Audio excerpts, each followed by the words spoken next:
আরও গল্প চ্যানেলে সবাইকে স্বাগত জানাই। আজ পড়ে শোনাব সুচিত্রা ভট্টাচার্যের লেখা হেমন্তের পাখি গল্পের অষ্টম পর্ব। একদিকে এক পুরুষ্ট গোঁফ দশাশয়ী তরুণ শাড়ি পরে ঘোমটা মাথায় দাঁড়িয়ে আছে টুলের উপর।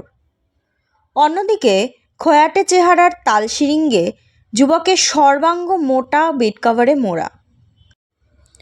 তার উদাস ভঙ্গি দেখে মনে হয় যেন কলকাতার চিরচিরে রোদ্দুরে নয়, নরম শীতের সকালে দার্জিলিংয়ের ম্যালে দাঁড়িয়ে হিমালয়ের শোভা দেখছে সে।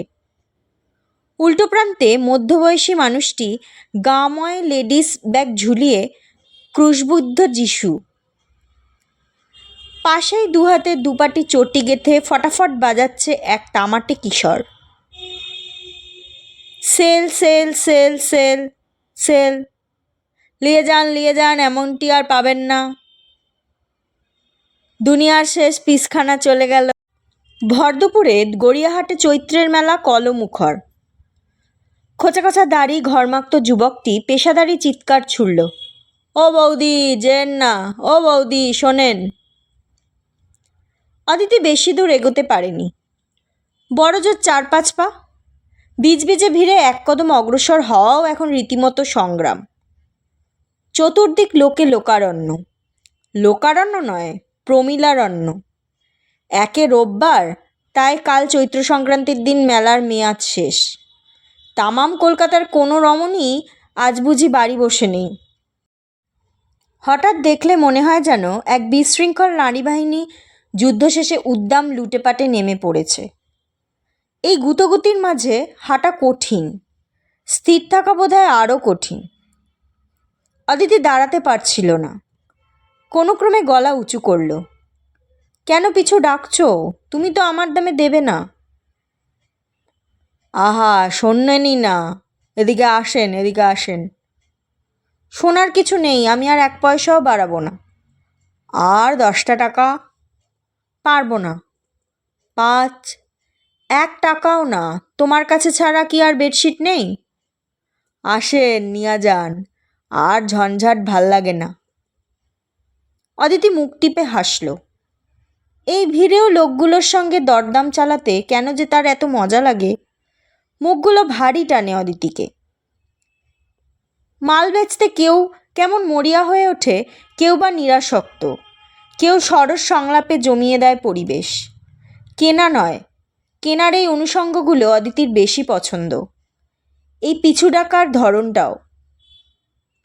ফিরছে অদিতি, উজান স্রোতে হাবুডুবু খাচ্ছে। 5 পা আসতে ঘালঘাম ছুটে গেল। অদিতিকে বাগে পেয়েই হকার ছেলেটির প্রতিশ্রুতি টাল খেয়ে গেছে। ফুল বিছানার চাদরটি পাট করতে করতে বলল, 5টা টাকা আরও দেবেন বৌদি? কেন? দেখলেন না পরপর 2 দিন বাজার কেমন ঝাড় খেয়ে গেল। ঝড় বৃষ্টি, পুরো লসে ঢুকে গেলাম। অদিতি ছদ্ম কোপে 3টে ভাঁজ ফেলল ভুরুতে। এই কাল তো সন্ধ্যের পর ঝড় উঠল, তোমাদের বাণিজ্য তো হয় সব দুপুরে। শেষ বাজারে আর দুপুর সন্ধে থাকে না বৌদি। একটা সন্ধে লস মানে ম্যানহোলে ডুবে যাওয়া। প্লিজ বৌদি, 5 টাকা। ছেলেটির কুশলী অনুনয়ে সত্যি সত্যি হেসে ফেলল অদিতি। তুমি কিন্তু কথা ভাঙছ, এরকম করলে কিন্তু নেব না। সঙ্গে সঙ্গে 1 হাত জিভ ঝুলে গেছে ছেলেটির। 2 হাতে কানের লতি চিপল। 5টা টাকা চেয়ে নিচ্ছি বৌদি, আপনি পুরাতন খরিদ্দার, আপনার থেকে কি বেশি নিতে পারি? মনে করেন গরিব দেওরে ভালোবেসে 5টা টাকা দিলেন। কথার প্যাঁচও জানে বটে। পুরাতন খরিদ্দার, দেওর বৌদির ভালোবাসা, ঝানু গৃহিণীদের কিভাবে তলতলে করে দিতে হয় তা একেবারে ঠোঁটস্থ। কোশমিনকালে এর কাছ থেকে কিছু কিনেছে বলে অদিতির মনে পড়ে না। ওপার বাংলাকে এপার বাংলায় মিশিয়ে ভারী মিঠে এক ভাষাও বানিয়ে ফেলেছে ছেলেটা। আহারে, সুপ্রতিমকে কখনো ফুটপাতের হকারদের কাছ থেকে কেনাকাটা করতে হয় না, করলে নিশ্চয়ই চমকিত হতো। দোকান বাজার থেকে কাগজের পাট প্রায় উঠেই গেছে। এসেছে এক পলিথিন যুগ। খাবার থেকে জুতো সবই এখন প্লাস্টিকের মোড়কে। ছেলেটি এক ফিনফিনে প্লাস্টিকের থলিতে আঁটোসাঁটো করে ঢুকিয়ে দিয়েছে বেডশিট। প্যাকেটখানা বিগ শপারে সাবধানে কুচিয়ে নিল অদিতি। ছিচকে চোর ঘুরছেই, কে কখন প্যাকেট তুলে নেয়। এখন অদিতির ২৯ রকমের সওদা বাকি। এই সেলের মরশুমেই বাপ ছেলেদের বৎসরকার ঘরোয়া পাজামা পাঞ্জাবি কেনা হয়, গেঞ্জি জাঙ্গিয়া আন্ডারওয়্যারও। নিজেদের শৌখিন প্যান্টজামা ছাড়া আর কিছু সহস্তে কেনা পোষায় না ছেলেদের। গরমে পাতলা পাতলা পাঞ্জাবি পরে সুপ্রতিম। তার জন্য বেছে বেছে গোটা কয়েক নিমা পাঞ্জাবি কিনতে হবে। কাজের লোকরাও ফরমায়েশ জারি করে দিয়েছে, পয়লা বৈশাখে দুজনেরই ছাপা শাড়ি চাই। পাতলা কিন্তু জ্যালজ্যালে নয়। ওহো, পিলো কভারও তো কেনা দরকার, কয়েকটা কফি মগও। নিজের জন্যও কি একটা দুটো ছাপা শাড়ি কিনবে? সময় থাকলে দেখা যাবে। একদিনে এত বাজার করা কি মুখের কথা? প্রতি বছর এই কেনাকাটাই অন্তত ৫ দিন ধরে করতো অদিতি। দিনে একটা জিনিস, বড়জোর দুটো। হেঁটে দেখে চক্কর মেরেই দিব্যি কেটে যেত কয়েকটা দুপুর। তখন ছিল অনন্ত সময়। এখন দুপুর এলেই অসংখ্য চরিত্র মাথার ভেতর হুটোপুটি করতে থাকে, ভাষা দাও ভাষা দাও। তবু সংসার বলে তো একটা কথা আছে, আর অদিতি না করলে এসব করবেই বা কে? এক হৃষ্টপুষ্ট মহিলা জোর তর্ক জুড়েছে দোকানদারের সঙ্গে। কী নিয়ে বিবাদ বোঝা যাচ্ছে না, তবে মহিলার হাত মুখ নেড়ে ঝগড়া করার ধরনটা ভারী মজার। এক হাত কোমরে, অন্য হাতের তর্জনী নাচছে দোকানদারের নাকের উপর। তুমি ওভাবে আমার সঙ্গে কথা বলতে পারো না, তুমি আমাকে বাজে জিনিস নিতে বাধ্য করতে পারো না, তুমি আজ আমায় ফিরিয়ে দিতে পারো না। মুখ দেখা যাচ্ছে, কিন্তু ভঙ্গিমা যেন চেনা চেনা। ১০০০ বছরের ওপার থেকে সিগন্যাল ভেসে আসছে বিপ। ধরা পড়ছে মস্তিষ্কের রাডারে। অতলান্ত গহ্বর থেকে উঠে আসছে টাইম ক্যাপসুল। মুখটা খুলে গেল। স্কুলে কে যেন অবিকল এইভাবে ঝগড়া করত। অদিতি চেঁচিয়ে উঠল, এই সুজাতা! ডাক শুনেই ঘাড় ঘুরেছে মহিলার। অদিতির চোখে চোখ রেখে তাকিয়ে আছে অপলক। বিস্ময়, সংশয়, আবিষ্কার। সহসা রাগ মুছে মহিলার মুখমণ্ডল ভরে গেল নিষ্পাপ খুশিতে। অদিতি না? অদিতি মাথা দোলালো। মুহূর্তের বিহ্বলতা কাটিয়ে সুজাতা হাত চেপে ধরেছে অদিতির। ইস, কতদিন পর দেখা হলো রে। মস্তিষ্কের ক্যালেন্ডার উল্টাচ্ছে অদিতি। অস্ফুটে বলল, ২৬ বছর, না না, বোধহয় ২৮। তুই আমাকে দেখলি কি করে? দেখতে পাইনি তো, শুনতে পেলাম। অদিতি হাসল। কিশোরীর চপল হাসি নয়, কুয়াশা মাখা হেমন্তের হাসি। সুজাতাকে আপাদমস্তক জরিপ করতে করতে বলল, তোর চেহারাটা পাল্টেছে, মুটিয়েছিস, চশমা নিয়েছিস, কিন্তু গলাটা যাবে কোথায়? আর ওই ঝামড়ে ঝামড়ে ঝগড়া করা? আর বলিস না, বলেছিল শাড়িতে দাগ থাকলে পাল্টে দেবে। দেখ না এখন। সেলের মাল বদল হয় না মাসিমা, ৭০ টাকার শাড়ি ৭ দিন পরে নিন। পিংপিংয়ে দোকানদার এখনও টিটকিরি ছুটছে। ঠোঁট কামড়ে কয়েক সেকেন্ড ক্রূর চোখে ছেলেটার দিকে তাকিয়ে রইল সুজাতা। সম্ভবত দৃষ্টি দিয়ে খুন করার চেষ্টা করছিল। না পেরে অলস ঔদার্যে বলল, যাও যাও, ছেড়ে দিলাম। ভবিষ্যতে কারোর সঙ্গে এরকম চিটিংবাজির চেষ্টা করো না। অদিতি এক দৃষ্টে দেখছিল সুজাতাকে। স্কুলের সেই শ্যামলা ছিপছিপে লম্বাটে মুখ মেয়েটা এখন থপথপে গিন্নি। চুল কমে কপালে চড়া পড়েছে, জুলপির কাছে ঝুড়ো চুলে চিকচিক রূপলি আভা। চশমার নিচে চোখের কোল ফোলা ফোলা, গলায় ২-৩টে স্পষ্ট বৃত্তাকার ভাঁজ। ২৮ বছর সময় অদিতিকেও কি এতটা পাল্টে দিয়েছে? আয়নায় প্রতিনিয়ত যে মুখ দেখে অদিতি, সে মুখের তো বড় একটা বদল হয় না, কিংবা হয় নিঃসারে। এই পরিবর্তন এত ধীর যে নিজের প্রতিবিম্বও তাকে চোখে আঙুল দিয়ে দেখাতে পারে না। অদিতির চোখে নিকটজন এবং নিকটজনের চোখে অদিতি, দুটোই এমন নিত্যদিনের ছাঁচে ঢালা যে সময়ের প্রবাহ এখানে প্রায় স্থবির। সর্বক্ষণই মনে হয় এই আমি তো সেই আমি। 15-এ যা ছিলাম, 25-এও তাই, 45-এও। 30 বছর দর্পণে নিজেকে না দেখে সহসা যদি কেউ আপন চেহারা বিম্বিত হতে দেখে, তবে কি সুজাতাকে দেখারই অনুভূতি হয়? কে জানে।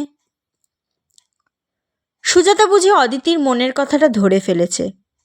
চটাস করে অদিতির কাঁধে চামড় মেরে বলল, তোর কিন্তু খুব একটা চেঞ্জ হয়নি, একটু শুধু। রহস্যটা কী রে? কিছু রহস্য নেই। সংসার করছি, খাটাখাটুনি করছি, ছেলেদের পিছনে ছুটে বেড়াতে বেড়াতে মোটা হওয়ার সময় পেলাম কই? ছোটাছুটি আমিই বা কি কম করি রে? একসঙ্গে অফিস, সংসার, ছেলেমেয়ে বড় করা, বরের মন জোগানো। উমা, তুই চাকরি করছিস? কোথায়? রেলে, ফেয়ারলি প্লেসে। তুই? অদিতি ফিক করে হাসল। জেলে, হাজবেন্ডস প্লেসে, আজীবন সশ্রম কারাদণ্ডের দণ্ডিত গৃহবধূ। বয়স বলে দুই বন্ধু হেসে উঠল খিলখিল। তোকে দেখে আমার হিংসে হচ্ছে রে। ঘরে বসে থেকেও তুই মোটাসনি, আর আমি? মনে আছে স্কুলে মোটা মেয়ে দেখলে তুই হেসে গড়িয়ে পড়তিস? বি সেকশনের কাজল বলে একটা মেয়ে ছিল, তাকে তুই কুমড়ো পটাশ বলে খ্যাপাতিস। যা, আমি অত মোটা হইনি। এই জানিস, সেই কাজল এখন কি রোগা হয়ে গেছে। গত বছর এক্সপোতে দেখা হলো। কেমন শুকনো চেহারা, কণ্ঠা বেরিয়ে গেছে। কাজলের বর মারা গেছে না, স্ট্রোকে? হ্যাঁ রে, কি স্যাড। দীপ্তিকে মনে আছে তোর? চৈত্রমেলায় দুই বান্ধবী কথা বলে চলেছে কলকল। অতীতকে ছুঁয়ে নিচ্ছে, বর্তমানকে উগরে দিচ্ছে। 3 মিনিটে পরস্পরের ঠিকুজি কুষ্টি জানা শেষ। অদিতি কবে ফ্ল্যাট কিনল, সুজাতা কবে বাড়ি করেছে কসবায়, সুজাতার টাবলু ইঞ্জিনিয়ারিংয়ে কোন ইয়ার, মুনিয়া সামনের বার উচ্চ মাধ্যমিক দেবে, সুপ্রতিম মাসে কতদিন ট্যুরে যায়, কদিন বাড়ি থাকে, সুজাতার বর ব্যাংকের কোন শাখা থেকে কোন শাখায় বদলি হয়েছে, ব্যাংক ইউনিয়নের পান্ডা বলে কত তার হাক ডাক, পাপাই তাতাই কি কি ভালোবাসে না, টাবলু মুনিয়া কি দেখলে নাক সিটকায়, সব খবর দেওয়া নেওয়া হয়ে গেল। তবু যেন কথা ফুরোয় না। আরও কথা আছে, আরও কথা। কালকের বৃষ্টি বেশ মুষলধারেই হয়েছিল, প্রায় ঘণ্টা দেড়েক। রাস্তায় এখনও প্যাচপ্যাচে কাদা। বৃষ্টির পর রোদ্দুরেরও আজ খুব মেজাজ। পশ্চিম আকাশে পৌঁছেও গলগল তাপ ছড়াচ্ছে সূর্য। গা হাত পায়ে জ্বালা ধরে যায়। ছোট্ট রেস্টুরেন্টের আরও ছোট্ট ঘেরাটোপে মুখোমুখি বসেছে দুই বান্ধবী। মাঝখানে নুন গোলমরিচ। নুনের কৌটো হাতে নিয়ে নাড়াচাড়া করছে অদিতি। গোলমরিচের কৌটোয় আঙুল বোলাচ্ছে সুজাতা। এই মানসীর কোনো খবর জানিস? না, বহুকাল দেখা হয় না। সেই যখন এনআরএসে ডাক্তারি পড়ছিল তখন একবার শিয়ালদায় দেখা হয়েছিল। বোধহয় তখন ইন্টার্নি। স্বাগতা বলছিল মেডিকেলেরই কোন ব্যাচমেটকে বিয়ে করেছে। স্বাগতার সঙ্গে দেখা হয় মাঝে মধ্যে, 9 মাসে 6 মাসে। বিশাল চাকরি করছে রিজার্ভ ব্যাংকে। ওর লাকটা খুব ভালো। পরীক্ষা দিয়ে ঢুকেছিল, প্রমোশন পেয়ে পেয়ে অনেক উঠে গেছে। লাক কেন বলছিস? স্বাগতাই তো আমাদের মধ্যে লেখাপড়ায় সব থেকে ব্রিলিয়ান্ট ছিল। অঙ্কে কখনো 9-এর ঘরের নিচে পায়নি। তুই বা কি কম ছিলি রে? বাংলা ইংরেজিতে স্বাগতা কোনো দিন তোকে ছুতে পেরেছে? কি সুন্দর গল্প লিখতিস, কবিতা লিখতিস। অদিতির বুকটা হঠাৎ টনটন করে উঠল। সে কবে কি পারত, 28 বছর পরেও মনে করে রেখেছে বন্ধু। অথচ সে নিজেই ভুলে গিয়েছিল কথাটাকে। ভুলে গিয়েছিল না ভুলেছিল? পলকের জন্য অদিতির ইচ্ছে হলো সুজাতাকে বলে ফেলে আবার সে শুরু করেছে গল্প লেখা। পর মুহূর্তে মত বদলালো। বাড়ির লোকেদের তরল ঔদাসীন্য তাও অত গায়ে লাগে না, কিন্তু চাকুরে সুজাতা যদি গৃহবধূ বান্ধবীর এই চেষ্টাকে ভালোই তো, মন্দ কি? গোছের বাহবা দেয়, সেটা অদিতির সহ্য হবে না। নিঃশ্বাস চেপে প্রসঙ্গ ঘোরালো অদিতি। হাসতে হাসতে বলল, তুইও তো কি ভালো তর্ক করতিস। আমরা বলতাম সুজাতা বড় হয়ে উকিল না হয়ে যাবে না। ও মা, জানিস না, আমি তো উকিলই হয়েছিলাম। সুজাতা প্রায় চেঁচিয়ে উঠেছে। ল পাশ করলাম, হাইকোর্টে প্র্যাকটিস শুরু করলাম। গলায় সাদা বো বেঁধে, ফুলহাতা ব্লাউজ পরে, কালো গাউন চাপিয়ে। চাকরি করছিস বললি যে? উচ্ছ্বাস মরে গিয়ে সুজাতা চকিতে মেঘলা বিকেলের মতো ম্লান। বেয়ারা 2 প্লেট ফিশ ফ্রাই রেখে গেছে, কাঁটা চামচ দিয়ে আস্তরণটা খুঁড়ছে। প্লেটের দিকেই চোখ তার, তবু যেন নয়ন মেলে দিয়েছে বহু দূরে। বিড়বিড় করে বলল, প্র্যাকটিসটা ছেড়ে দিতে হলো কেন? জমাতে পারলি না? জমানো তো কঠিনই, তবু হচ্ছিল কিছু কিছু। আমার সিনিয়র ছিলেন দীপেশ বাগচি, তারই ছত্রছায়া ছিলাম বলতে পারিস। নিজেও 2-1টা ইন্ডিভিজুয়াল কেস করছিলাম। তো বিয়ের পর সব ভেস্তে গেল। কেন, তোর শ্বশুরবাড়ি কি খুব কনজারভেটিভ? এক কথায় বলা খুব কঠিন রে। তার আগে বুঝতে হবে কনজারভেটিভ কাকে বলে। অদিতি হা করে তাকিয়ে আছে। সুজাতা মলিন হাসল। বলতে গেলে অনেক কথা বলতে হয়। আমাদের বিয়েটা লাভ ম্যারেজ।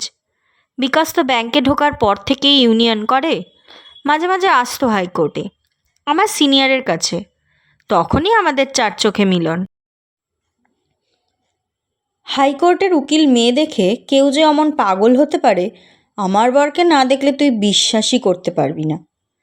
ঘন ঘন কোর্টে আসতে শুরু করলো। ঘন ঘন কেন, রোজই। নিজেদের কেসের কথা আর কতটুকু থাকে।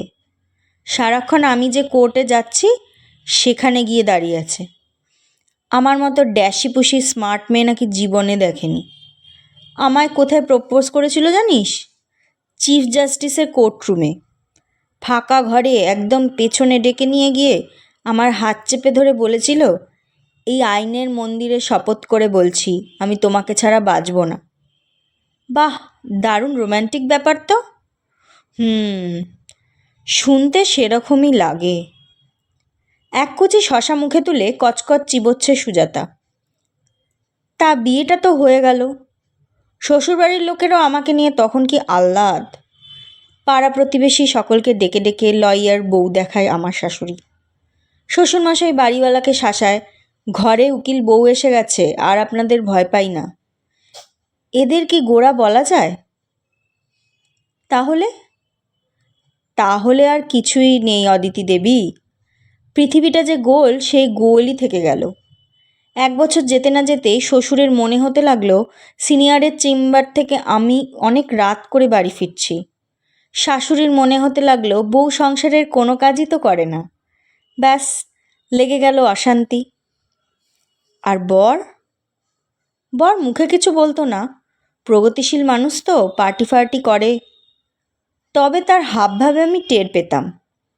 আরে ভাই, প্রেম করার জন্য ড্যাশিপুশি মেয়ে ঠিক আছে, ভীষণ অ্যাট্রাকটিভ, কিন্তু বিয়ে করলে সব পুরুষই বউকে একটু শাখা সিঁদুর নোলকে দেখতে ভালোবাসে। নিজে বিছানায় শুয়ে ইউনিয়নের গল্প করতে পারে, বউ কোর্ট কাচারির কথা বললেই মনে হবে পাশে একটা আইনের বই শুয়ে আছে। শ্বশুর শাশুড়ি বর যাকেই কোনো কথা যুক্তি দিয়ে বোঝাতে যাই, সেইভাবে আইনের ধারা দেখাচ্ছি। ফেড আপ হয়ে প্র্যাকটিসের চেষ্টা ছেড়ে দিলাম। নিজেই ছাড়লি? অগত্যা।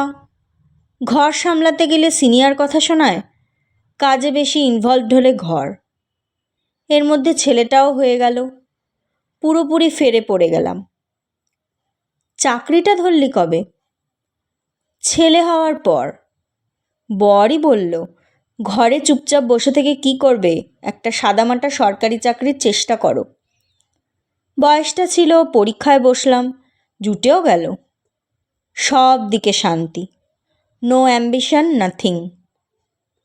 অত আফসোস করছিস কেন? তাও তো তুই একটা চাকরি বাকরি করছিস, 5 জনের সঙ্গে মিশছিস, স্বাধীন জীবন।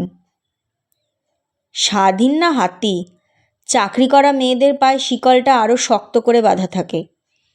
সকাল থেকে কুকুরের মতো দৌড়ে মরো, রান্না দেখো, বর মেয়ের টিফিন গোছাও, তবু ভাগ্য ভালো ছেলে এখন হস্টেলে থাকে, নইলে তারও ফরমাস থাকতো।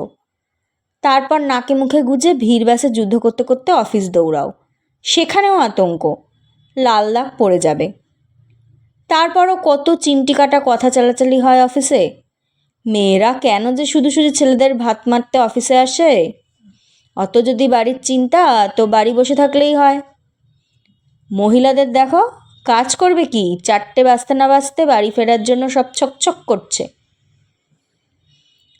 অদিতির ভুরু জড়ো হলো। তোরা মুখ বুজে শুনিস এসব? সুজাতা হেসে ফেলল। সুখে আছিস রে ভাই, এক নৌকায় পা দিয়ে আছিস। ঘরবার দুটো একসঙ্গে সামলানো হলো গিয়ে দড়ির ওপর দিয়ে হাঁটা, কন্টিনিউয়াস ব্যালেন্স। সেই কোন যুগে চাকরিতে ঢুকেছিলাম, এখনও সার্কাসের খেলা দেখিয়ে যাচ্ছি। চা এসে গেছে। ভ্যানিটি ব্যাগ থেকে রুমাল বার করে মুখটা মুছল অদিতি। ঠিক বুঝতে পারছিল না কোন জীবনটা সুজাতা চেয়েছিল, ঘরের না বাইরের। হালকাভাবে বলল, এত কষ্ট করে এখন আর চাকরি করার দরকার কি, ছেড়ে দিলেই পারিস। ওরে বাস, কি বললি রে? সংসারে আমার মাইনেটাও তো লাগে, ওটা চলে গেলে আমার কর্তার বাজেট ফেল মেরে যাবে না? তাহলে তোর বরেরও সংসারের দায়িত্ব কিছু নেওয়া উচিত। একা একা বাড়ির চিন্তা ভাবতে গেলে তোকে যে অফিসের কথা শুনতে হয়, এ কথাটাও তো তার চিন্তা করা দরকার। ভাবে বই কি, মনে মনে ভাবে, ইউনিয়ন মিটিংয়ে লেকচার দেওয়ার সময় ভাবে, আর বাড়ি এসে ঠ্যাঙের ওপর ঠ্যাং তুলে শুয়ে পড়ে। কখন ফিরেছ? এই এলে বুঝি? গরম গরম 1 কাপ চা খাওয়াও তো, বড্ড টায়ার্ড। ও, তুমিও টায়ার্ড? তাহলে আর চায়ের ঝামেলায় যেও না, কফি বানাও। সুজাতার কথায় হাসতে হাসতে অদিতি বিষম খাওয়ার জোগাড়। বলল, এ যে দেখছি আমার বরের কার্বন কপি রে। সে তো হবেই, বর তো দুনিয়ায় একটাই থাকে, মানে একটা ছাঁচ। হাতের মুদ্রায় শূন্যে একটা মানুষের অবয়ব ফুটিয়ে তুলল সুজাতা। এই একটা বর থেকেই জেরক্স হয়ে হয়ে লাখে লাখে কোটিতে কোটিতে বর বেরোতে থাকে। কেউ অদিতির বর হয়, কেউ সুজাতার, কেউ মানসীর, কেউ স্বাগতার। এ ভাই বিশ্বজনীন সিস্টেম। আমেরিকাতেও আছে, চীন জাপানেও আছে, ফ্রান্স জার্মানিতেও আছে। যা, তুই আবার বাড়াচ্ছিস। হাসতে হাসতে সখীকে চিমটি কাটল অদিতি। আমাদের নিচের ফ্ল্যাটের ভদ্রলোক তো দেখি তার স্ত্রীকে খুব সাহায্য করেন। যেদিন কাজের লোক আসে না, বউয়ের কুটনো কুটে দেন, ঘর ঝাড়েন, এমনকি বাসন পর্যন্ত মাজেন। ওগুলো জেরক্সের ডিফেক্টিভ কপি।